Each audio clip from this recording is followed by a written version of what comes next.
കണ്ണൂരിൽ നടന്ന 56ാമത് സംസ്ഥാന സ്കൂൾ ഗുസ്തി ചാമ്പ്യൻഷിപ്പിൽ ഏറ്റവും കൂടുതൽ പോയിന്റ് നേടി Kanhangad Durga higher secondary school ഒന്നാമതെത്തി. 2 സ്വർണം, 3 വെള്ളി, 1 വെങ്കലം എന്നീ മെഡലുകളാണ് സ്കൂൾ കരസ്ഥമാക്കിയത്.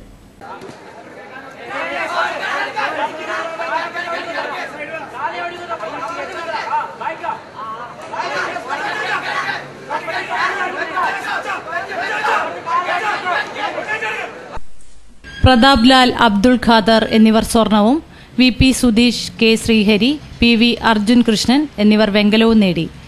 സ്വർണ്ണ മെഡൽ ജേതാക്കൾ ഡൽഹിയിൽ നടക്കുന്ന ദേശീയ സ്കൂൾ ഗുസ്തി ചാമ്പ്യൻഷിപ്പിൽ സംസ്ഥാനത്തെ പ്രതിനിധീകരിക്കും. തുടർച്ചയായി 20 വർഷം സ്കൂൾ ഗുസ്തി മേളയിൽ റവന്യൂ ജില്ലാതല ചാമ്പ്യൻ പദവി അലങ്കരിക്കുന്നത് ദുർഗ ഹയർ സെക്കൻഡറി സ്കൂളാണ്. സംസ്ഥാന സ്കൂൾ ഗുസ്തി മേളകളിൽ കഴിഞ്ഞ 10 വർഷമായി സംസ്ഥാനത്തെ മികച്ച സ്കൂൾ പട്ടികയിൽ ദുർഗ ഇടം നേടിയിട്ടുണ്ട്. കഴിഞ്ഞ 3 വർഷവും സംസ്ഥാനത്തെ മികച്ച 2ാമത്തെ സ്കൂളായിരുന്നു.